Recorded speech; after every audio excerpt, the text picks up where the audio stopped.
Baik, assalamualaikum warahmatullahi wabarakatuh.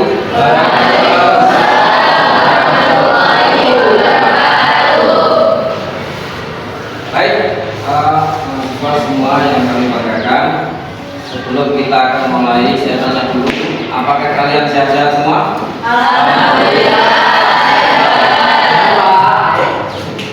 Alhamdulillah. Kali ini saya akan menyampaikan mata kuliah ilmu kalam pada pertemuan yang pertama. Ya, dalam mata kuliah pada pertemuan yang pertama ini tujuannya adalah supaya mahasiswa itu mampu untuk memahami bagaimana proses sejarah ilmu kalam. Kemudian ilmu ini nanti mahasiswa diharapkan mampu untuk menguasai bagaimana sejarah dalam studi Islam masa-masa lalu, baik itu salaf maupun kuno sampai kholaf atau modern. Sebelum saya akan beranjak di materi ilmu kalam, mungkin di antara kalian ada yang memahami ilmu kalam, mungkin sedikit ada yang dengar-dengar ilmu kalam. Mungkin dari laki-laki ada. Silakan. Jadi sepengetahuan saya, ilmu kalam merupakan suatu ilmu yang membahas tentang argumentasi yang ada pada dalam Al-Quran dan hadis. Oke. Ilmu kalam kata temanmu adalah ilmu yang mengajarkan tentang keesaan. Jadi keesaan itu adalah penyatuan. Mungkin dari perempuan? Saya, Pak. Ya, silakan. Ilmu kalam menurut saya, Ya. ilmu kalam adalah ilmu yang membahas tentang ketuhanan, ketauhidan, ya, dengan berdasarkan logika Al-Quran dan hadis. Jadi kalian saya kira sudah paham semua ya tentang ilmu kalam. Mungkin lebih dalamnya lagi saya akan menjelaskan tentang definisi ilmu kalam, sejarah munculnya ilmu kalam dan seterusnya. Baik, saya akan memulai dari materi ilmu kalam ini.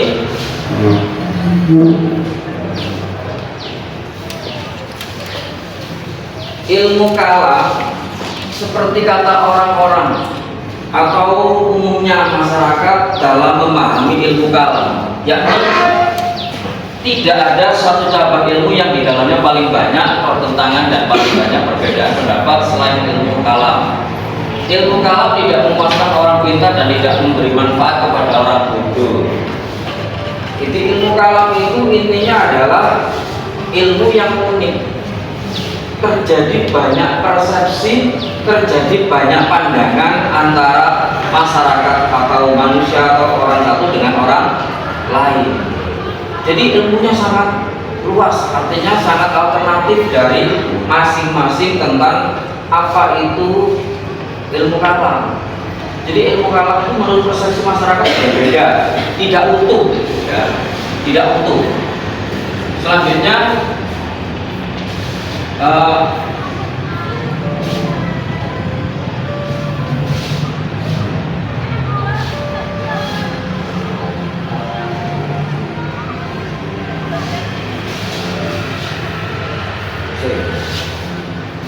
baik, selanjutnya adalah ilmu kalam tentang skema ilmu kalam.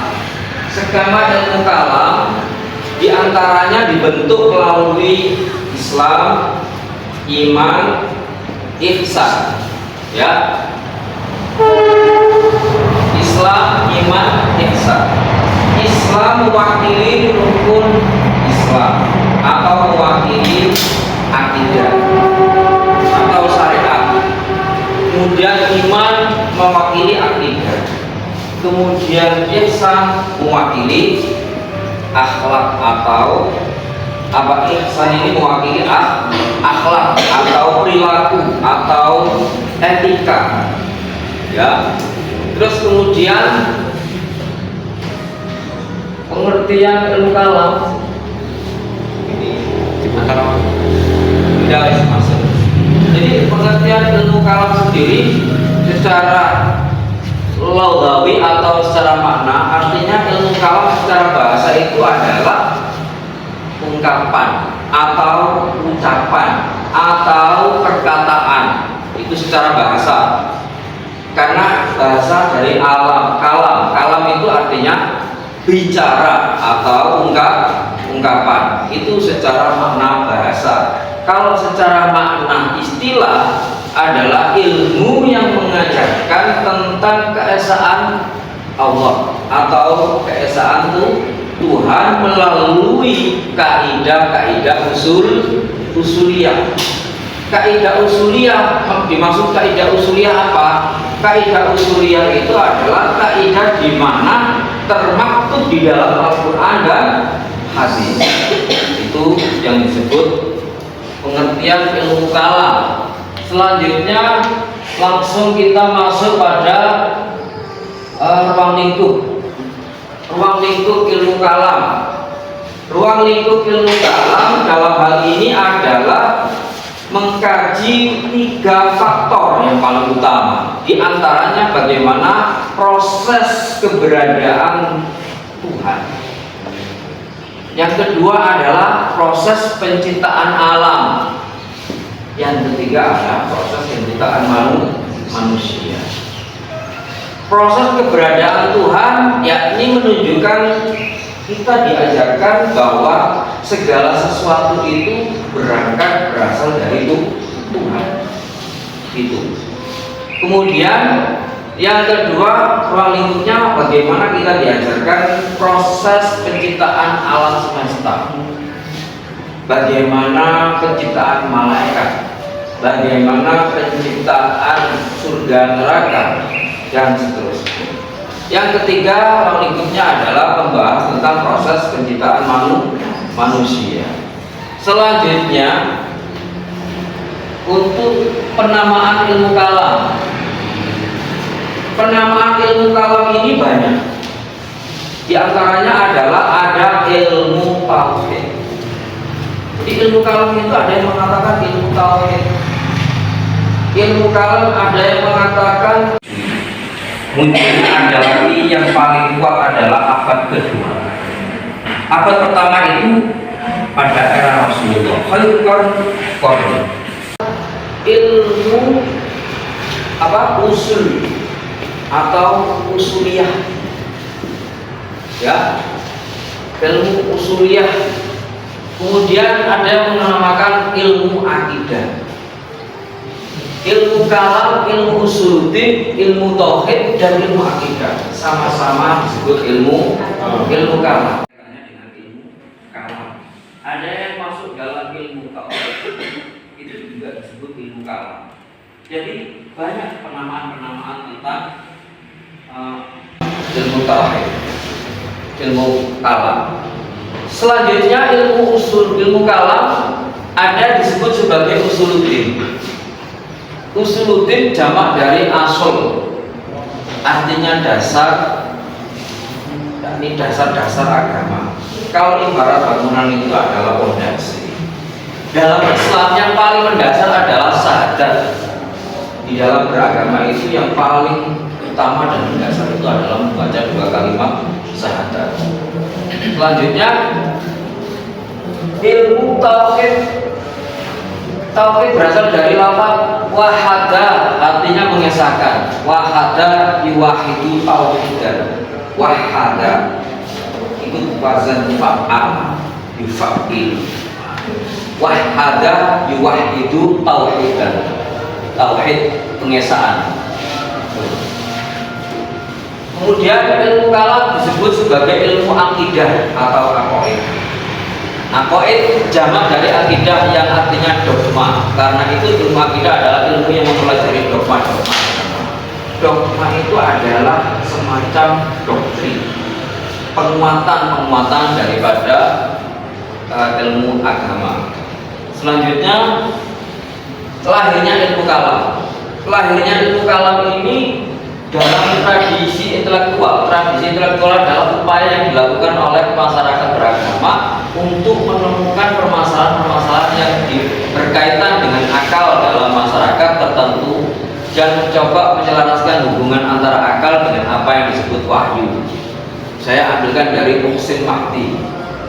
Jadi ilmu kalam itu lahirnya adalah dari beberapa pergolakan intelektual pada waktu itu. Pergolakan intelektual atas permasalahan-permasalahan yang berkaitan dengan akal, lalu disinkronkan kajiannya ini melalui Al-Quran dan hadis. Selanjutnya, lahirnya ilmu kalam juga erat kaitannya dengan lahirnya skisme dalam Islam. Asal mula persoalan kalam dan ditelusuri terbunuhnya Khalifah Utsman bin Affan, yakni terjadinya fitnah di Kubro. Lalu awal mula pemikiran kalam adalah pertanyaan tentang siapa yang berhak memimpin. Ini persoalan politik. Kemudian lahirnya ilmu kalam terjadi karena persoalan politik. Ya, muncul beberapa firqah, Khawarij, Syiah, Murji'ah. Apa itu Khawarij? Yakni kelompok yang keluar dari Ali karena dia tidak setuju dengan proses tahkim. Lalu dia keluar dari kelompok Ali.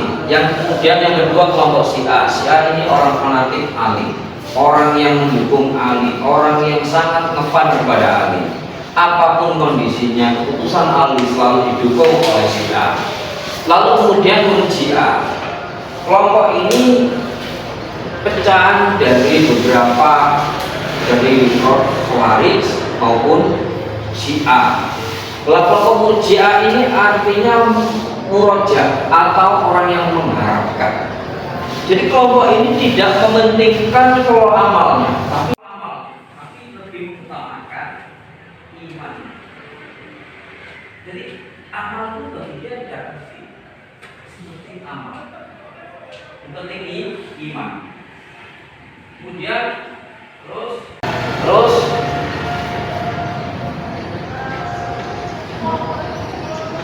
tema-tema ilmu kalam. Tema ilmu kalam yang pertama otoritas dan legitimasi politik, posisi pendosa, otonomi kehendak, sifat Allah. Nah ini dalam ilmu kalam selalu ada 4 yang lebih kuat dari pembahasan ilmu kalam. Ada 4 kategori yang selalu mendominasi dalam kajian ilmu kalam. Yang pertama adalah otoritas dan legitimasi politik.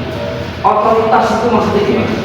Orang yang pada waktu itu selalu tren dalam pembahasan politik agama. Jadi politik ditumpangi dengan agama atau agama ditumpangi politik. Seperti posisi ketika Sayyidina Utsman terbunuh. Lalu kemudian Sayyidina Utsman terbunuh, ini Sayyidina Ali dituduh adalah otak daripada pembunuhan Sayyidina Utsman. Ini adalah unsur politik. Lalu kemudian Sayyidah Aisyah itu diprovokasi agar apa? Bahwa proses pembunuhan Utsman itu adalah Ali adalah sebagai otak pembunuhannya, padahal itu provokasi. Maka Sayyidah Aisyah tidak terima kembali, lalu mengadakan perang dengan kelompok Ali, maka disebutlah perang Jamal. Ini proses otoritaris legitimasi politik. Yang kedua posisi pendosa. Posisi pendosa ini adalah bahwa pada waktu peristiwa tahkim, pendamaian antara kubu Ali dengan Sayyidah Aisyah, yang mana didamaikan dengan satu keputusan kebersamaan dalam satu musyawarah, maka beberapa kelompok itu tidak setuju dengan keputusan itu. Kenapa? Bagi kelompok yang tidak setuju bahwa apa yang disampaikan oleh masyarakat pada waktu itu adalah tidak pantas, karena hukum itu yang paling dominan itu adalah milik Allah, bukan milik manusia. Maka ketika orang itu mendamaikan proses perseteruan antara Ali dengan Sayyidah Aisyah, itu disebut para pendosa. Kemudian ada yang mengatakan bahwa orang yang melakukan dosa besar itu sudah kafir. Ada yang mengatakan tidak, dia itu tetap iman walaupun melakukan dosa besar. Lalu kemudian yang ketiga otonomi kehendak. Nah, kehendak semua ini menurut orang Jabariyah bahwa seluruh yang dilakukan oleh umat manusia itu nasibnya ada pada kekuasaan Allah. Tanpa sedikit pun ruang lingkup kemanusiaan tidak dikasih. Hanya semua itu apa kekuasaan Allah. Nasibmu, kamu jelek, kamu baik, itu semua Allah. Jadi ketika manusia itu melakukan kebaikan, itu semua Allah. Ketika manusia itu melakukan kejelekan juga dari Allah. Itu otonomi kehendak. Yang keempat adalah sifat Allah. Cara kerja ilmu kalam. Nah ini, cara kerja ilmu kalam bagaimana? Cara kerja ilmu kalam rasional yang memahami dan menerima fakta mengenai keberadaan segala sesuatu yang tidak benar-benar rasional. Dan inilah rasionalisme yang menjadi inti filsafat Islam. Yang kedua, neoplatonisme adalah bagasi intelektualitas datang melalui pemikiran Yunani, Musyrik, ya, Kristen dan Yahudi, dan mencoba untuk memberi ruang bagi Tuhan di luar akal. Kelompok yang pertama ini adalah kelompok rasional. Jadi kelompok filosof. Artinya apa? Di dalam kajian ilmu kalam itu domainnya adalah logika, rasional, kemudian dihubungkan daripada Al-Quran dan hadis. Berangkat dari sisi rasionalisasi. Yang kedua adalah neoplatonisme. Jadi pergolakan. Kalau neoplatonisme ini adalah kelompok-kelompok pergolakan antara filosof Islam dengan filosof Barat. Yang ketiga, neoplatonisme juga yang memberikan gagasan bahwa Tuhan itu aktif, bukan hanya pikiran dan logis. Dia bertindak dan menyebabkan benda-benda ada. Baik, saya kira materi ini sudah selesai. Kemudian sebelum saya beranjak untuk selanjutnya, apakah dari sini ada yang mau ditanyakan? Silakan. Ya, silakan. Kalau di ilmu lainnya kan bisa diketahui munculnya tahun ini sekian. Kalau di ilmu kalam itu apakah juga bisa diidentifikasi munculnya ilmu kalam itu pada beberapa tahun? Oke, baik. Bagus sekali pertanyaannya ya. Jadi ilmu kalam itu jatuh pada abad ke-4. Ada yang mengatakan abad yang ke-7. Tumalau. Itu abad pertama.